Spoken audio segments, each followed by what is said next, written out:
Hello दोस्तों, आपका फिर से एक बार स्वागत है स्पीक वेल के एक नए ग्रामर के सेशन में। और मैं आपका ट्रेनर नवीद, और हमारा आज का टॉपिक है टेंस यानी काल। टेंस क्रिया के समय को दर्शाता है, यानी कौन सी बात या कौन सा काम किस समय हुआ है, यह हमें टेंस से पता चलता है। टेंस के 3 प्रकार होते हैं: प्रेजेंट टेंस यानी वर्तमान काल, पास्ट टेंस यानी भूतकाल, और फ्यूचर टेंस यानी भविष्य काल। और हर एक टेंस के आगे चल के और 4 प्रकार होते हैं: simple tense, continuous tense, perfect tense और परफेक्ट कंटिन्यूस टेंस। आज हम हर किस्म का टेंस सीखेंगे। दोस्तों, टेंस सीखने से पहले मैं आपको यह बता दूं कि हम 3 तरह के वाक्य सीखेंगे। पहला प्रकार होगा पॉजिटिव सेंटेंस यानी सकारात्मक सेंटेंस, दूसरा होगा नेगेटिव सेंटेंस यानी नकारात्मक, और तीसरा होगा इंटरोगेटिव सेंटेंस यानी प्रश्नवाचक। दोस्तों, अब हम सीखेंगे प्रेजेंट टेंस में सबसे पहले simple present tense. Simple present tense में हमें यह पता चलता है कि क्रिया वर्तमान में हुई है, लेकिन वो पूरी हुई है या जारी है, हमें यह पता नहीं चलता। अब हम सबसे पहले इज, एम, आर जो सहायक क्रिया है यानी हेल्पिंग वर्ब्स है, हम इसका इस्तेमाल सीखेंगे और इसके इस्तेमाल से वाक्य कैसे बनाते हैं हम ये सीखेंगे। हर वाक्य में एक सब्जेक्ट होता है यानी कर्ता, एक वर्ब होता है यानी क्रिया, और एक होता है कर्म यानी ऑब्जेक्ट। तो आइए अब हम देखते हैं कि इज, एम और आर से कैसे वाक्य बनाए जाते हैं। दोस्तों, जब भी आप एम का इस्तेमाल करोगे सहायक क्रिया में, हेल्पिंग वर्ब में, तो आपका सब्जेक्ट हमेशा होगा आई। उदाहरण के तौर पे मैं कहूंगा आई एम अ स्टूडेंट, मैं एक स्टूडेंट हूं। ये पॉजिटिव सेंटेंस है। इसी का नेगेटिव होगा आई एम नॉट अ स्टूडेंट, और इसी का इंटरोगेटिव यानी प्रश्नवाचक सेंटेंस होगा एम आई अ स्टूडेंट। इसी प्रकार से जब भी आपका सब्जेक्ट, आपका कर्ता ही, शी, इट या किसी तीसरे व्यक्ति का सिर्फ एक नाम होगा, तब आप इज का इस्तेमाल करेंगे। उदाहरण के तौर पे ही इज अ स्टूडेंट, यहां पे ही आपका सब्जेक्ट यानी कर्ता है, इज आपकी सहायक क्रिया यानी हेल्पिंग वर्ब है, और स्टूडेंट यहां पे कर्म यानी कि ऑब्जेक्ट है। तो हमारा वाक्य है ही इज अ स्टूडेंट। इसी तरह से she is a student, Ram is a student. ये पॉजिटिव सेंटेंस है। इसी के नेगेटिव सेंटेंस होंगे he is not a student, यानी कि सब्जेक्ट इज नॉट और फिर आपका object. He is not a student, she is not a student, Ram is not a student. आगे प्रश्नवाचक यानी इंटरोगेटिव सेंटेंस। इंटरोगेटिव सेंटेंस में आप लिखेंगे is he a student, is subject, object, question mark. इसी प्रकार से is she a student, is Ram a student. तो अब दोस्तों हम सीखेंगे सिंपल प्रेजेंट टेंस, और आगे जब हम यहां पे मुख्य क्रिया का उपयोग करते हैं। दोस्तों, जब भी आपके सब्जेक्ट, आपके कर्ता में ही, शी, इट या किसी तीसरे व्यक्ति का नाम होता है, तब आपकी जो क्रिया होती है उसमें आप एस या ईएस का उपयोग करेंगे। उदाहरण के तौर पे ही रीड्स बुक्स, यानी कि वो किताबें पढ़ता है। She reads books, Ram reads books. यहां पे आपका कर्ता, आपके सब्जेक्ट हैं ही, शी, राम। आपके वर्ब यानी मुख्य क्रिया है रीड यानी पढ़ना। रीड के आगे हम एस लगा देंगे, और आपका ऑब्जेक्ट, आपका कर्म है यहां पे बुक्स। तो ये पॉजिटिव सेंटेंस हुआ he reads books, Ram reads books. इसी का नेगेटिव सेंटेंस में हम लिखेंगे he does not read books, Ram does not read books. यहां पे सबसे पहले नेगेटिव करने के लिए हम डज नॉट का उपयोग करेंगे और वर्ब में से एस हटा देंगे। तो हमारा सेंटेंस बन गया he does not read books, Ram does not read books.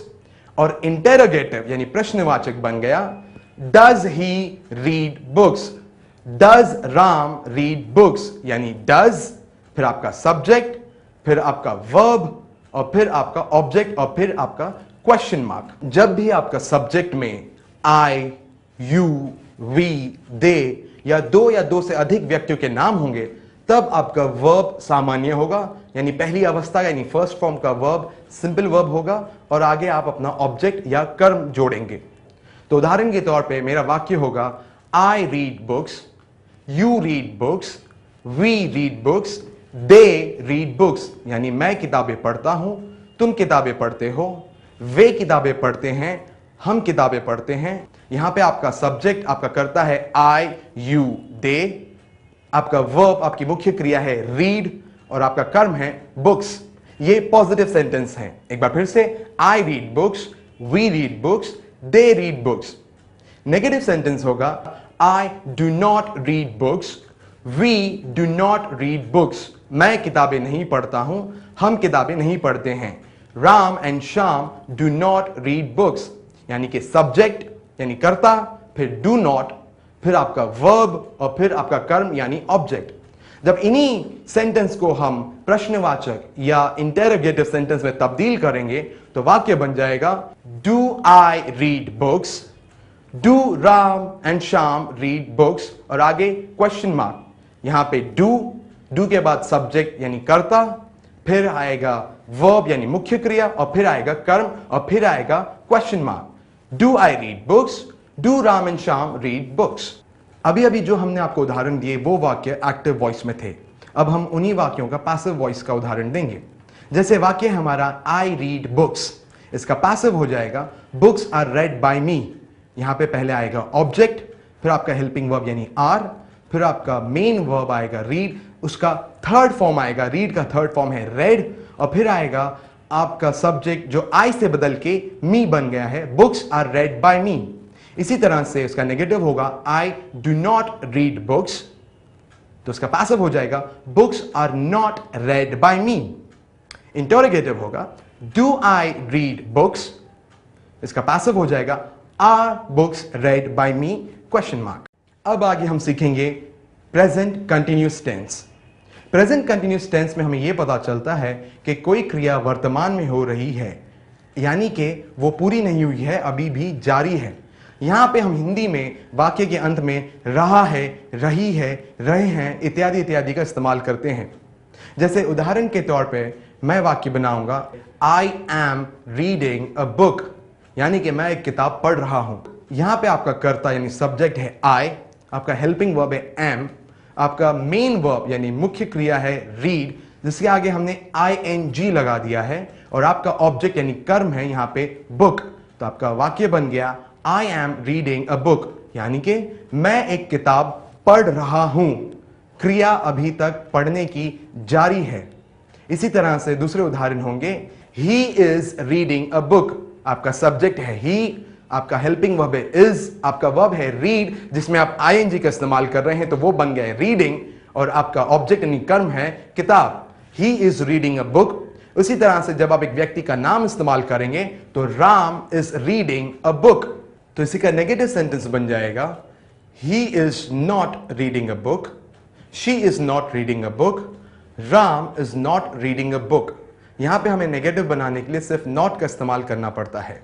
इसी तरह से प्रश्नवाचक इंटरोगेटिव बन जाएगा is he reading a book, is she reading a book, is Ram reading a book, और आगे क्वेश्चन मार्क। यहां पे आपका वाक्य बनेगा इज यानी आपका हेल्पिंग वर्ब, उसके बाद आएगा आपका सब्जेक्ट, और फिर आएगा आपका वर्ब जिसमें आप ing लगाएंगे, और फिर आएगा आपका ऑब्जेक्ट यानी कर्म, और फिर आएगा आपका क्वेश्चन मार्क।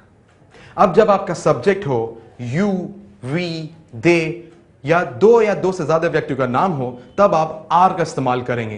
तो यही आपका वाक्य बन जाएगा you are reading a book, आप एक किताब पढ़ रहे हैं, we are reading a book, हम एक किताब पढ़ रहे हैं, they are reading a book, वे किताब पढ़ रहे हैं, Ram and Shyam are reading a book.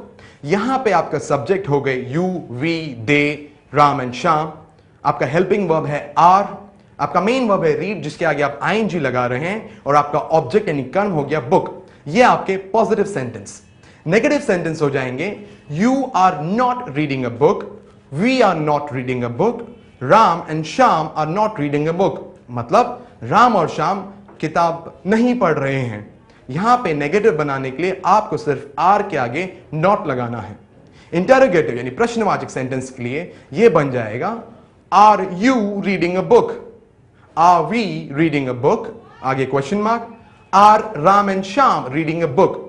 यहां पे आपका वाक्य बन जाएगा आर यानी हेल्पिंग वर्ब, फिर आपका कर्ता यानी सब्जेक्ट, फिर आपका वर्ब जिसमें आप ing लगाएंगे, और फिर आपका ऑब्जेक्ट यानी कर्म यहां पे बुक, और उसके आगे क्वेश्चन मार्क।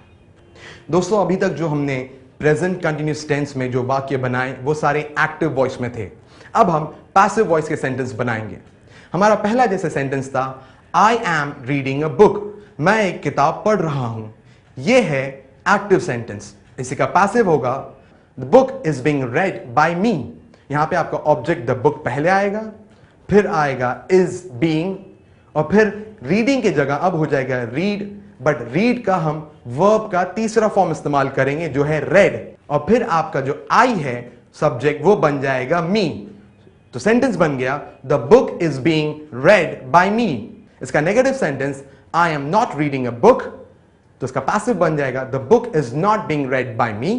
इसका interrogative sentence, am I reading a book, तो इसका पैसिव बन जाएगा, is the book being read by me, और इसके आगे क्वेश्चन मार्क। इसी तरह से जब सब्जेक्ट में ही, शी, इट या किसी व्यक्ति का नाम आता है तो हमारा एक्टिव सेंटेंस बनता है, he is reading a book, वो एक किताब पढ़ रहा है। He is reading a book का पैसिव बन जाएगा, the book is being read by him. यहां पे भी आपको ऑब्जेक्ट पहले आएगा द बुक, फिर इज बीइंग आएगा, और फिर वर्ब का थर्ड फॉर्म आएगा, रीड का हो जाएगा रेड, और यहां पे ही का सब्जेक्ट में हो जाएगा बाय हिम, किताब उसके द्वारा पढ़ी जा रही है। इसी के साथ नेगेटिव होगा, he is not reading a book, तो उसका पैसिव हो गया, the book is not being read by him. Interrogative, is he reading a book question mark, इसी का पैसिव हो जाएगा, is the book being read by him. इसी तरह से जब आपका सब्जेक्ट यू, वी, दे या दो से अधिक व्यक्तियों का नाम हो तब आप आर का इस्तेमाल करते हैं। तो हमारा सेंटेंस है, you are reading a book, तो इसका पैसिव हो जाएगा, the book is being read by you. इसी का नेगेटिव होगा, you are not reading a book, तो इसी का पैसिव हो जाएगा, the book is not being read by you. Interrogative, are you reading a book, उसके आगे क्वेश्चन मार्क, तो इसका पैसिव हो जाएगा, is the book being read by you, इसके आगे क्वेश्चन मार्क। तो दोस्तों ये था प्रेजेंट कंटिन्यूअस टेंस।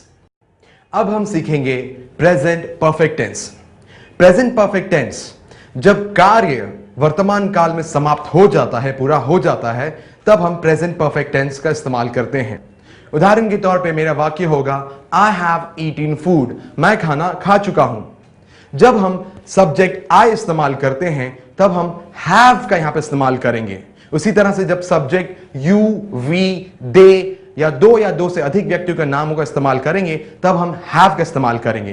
तो सब्जेक्ट हैव, हमारी क्रिया, हमारे वर्ब का हम थर्ड फॉर्म इस्तेमाल करेंगे, और फिर हमारा ऑब्जेक्ट, मैं खाना खा चुका हूं, I have eaten food, you have eaten food, we have eaten food, Ram and Shyam have eaten food. ये पॉजिटिव सेंटेंस हो गए। इसी का नेगेटिव सेंटेंस हम बनाएंगे, I have not eaten food, यानी मैं खाना नहीं खा चुका हूं। इसी तरह से दूसरे सेंटेंसेस होंगे, you have not eaten food, Ram and Shyam have not eaten food. अब इन्हीं का इंटरोगेटिव सेंटेंस होगा, हैव आई ईटन फूड, क्या मैं खाना खा चुका हूं, have Ram and Shyam eaten food, क्या राम और श्याम खाना खा चुके हैं। इसी के साथ जब सब्जेक्ट में ही, शी, इट या किसी एक व्यक्ति का नाम हम इस्तेमाल करते हैं तब हैव के जगह हम हैज का इस्तेमाल करेंगे। तो हमारा सेंटेंस बनता है, he has eaten food, she has eaten food, Ram has eaten food, यानी वो खाना खा चुका है, वो खाना खा चुकी है, राम खाना खा चुका है।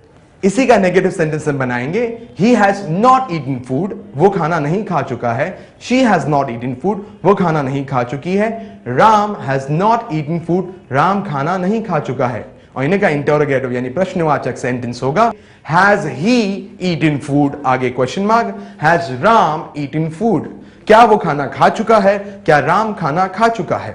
तो दोस्तों आपने सारे उदाहरण देखे। इसमें एक बात याद रखिए कि प्रेजेंट परफेक्ट टेंस में सब्जेक्ट के बाद सब्जेक्ट अनुसार हैव या हैज आएगा, और उसके बाद वर्ब का थर्ड फॉर्म आएगा, और फिर आएगा आपका ऑब्जेक्ट।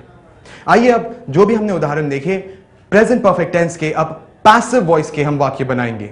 जैसे हमारा पहला वाक्य था, आई हैव ईटन फूड, तो उसका पैसिव सेंटेंस बन जाएगा, food has been eaten by me. यहां पे आपका ऑब्जेक्ट पहले आएगा तो फूड, फिर आएगा हैज बीन, और फिर वर्ब का थर्ड फॉर्म ईटन, और फिर जो पहले सब्जेक्ट आई था वो यहां पे बन जाएगा me, the food has been eaten by me. इसी का नेगेटिव होगा, I have not eaten food, उसका पैसिव होगा, food has not been eaten by मी।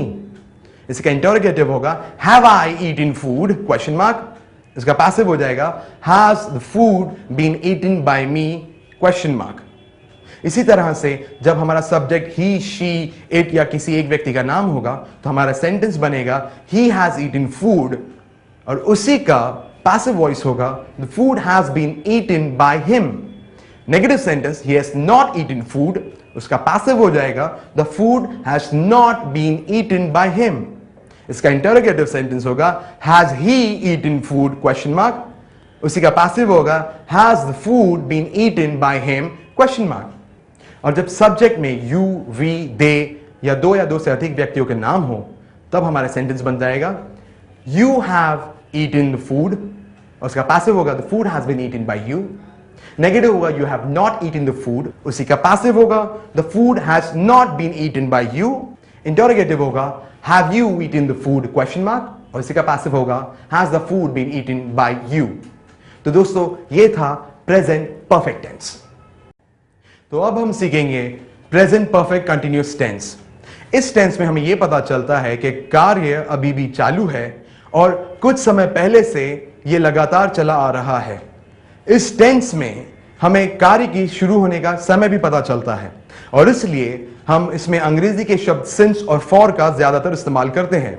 उदाहरण के तौर पे मेरे पास सेंटेंस है I have been eating food since 1 PM। जब भी आपके सब्जेक्ट, आपके कर्ता में आई, यू, वी, दे या दो से अधिक व्यक्तियों के नाम हो तब आप कर्ता के बाद, सब्जेक्ट के बाद हैव बीन का इस्तेमाल करेंगे और फिर वर्ब में आप आईएनजी लगा के उसके आगे कर्व यानी ऑब्जेक्ट लगा देंगे। जैसे उदाहरण के तौर पे मैं कहूंगा I have been eating food since 1 PM। Hindi में मैं 1 बजे से खाना खा रहा हूं। इसी तरह से you have been eating food since 1 PM। और जब भी आपका सब्जेक्ट, आपका कर्ता ही, शी, इट या किसी एक व्यक्ति का नाम होगा तब आप हैव बीन की जगह हैज बीन का इस्तेमाल करेंगे और वर्ब में आईएनजी लगाएंगे। He has been eating food since 1 PM यानी वो 1 बजे से खाना खा रहा है। Negative he has not been eating food since 1 PM, वो 1 बजे से खाना नहीं खा रहा है। और interrogative has he been eating food since 1 PM, क्या वो 1 बजे से खाना खा रहा है, और इसके आगे क्वेश्चन मार्क। तो ये था प्रेजेंट टेंस। दोस्तों हमने सीखा कि प्रेजेंट टेंस के 4 प्रकार होते हैं, simple present tense, continuous present tense, perfect present tense, perfect continuous present tense. और हर एक टेंस में 3 तरह के वाक्य हमने सीखे, पॉजिटिव, नेगेटिव और इंटरोगेटिव।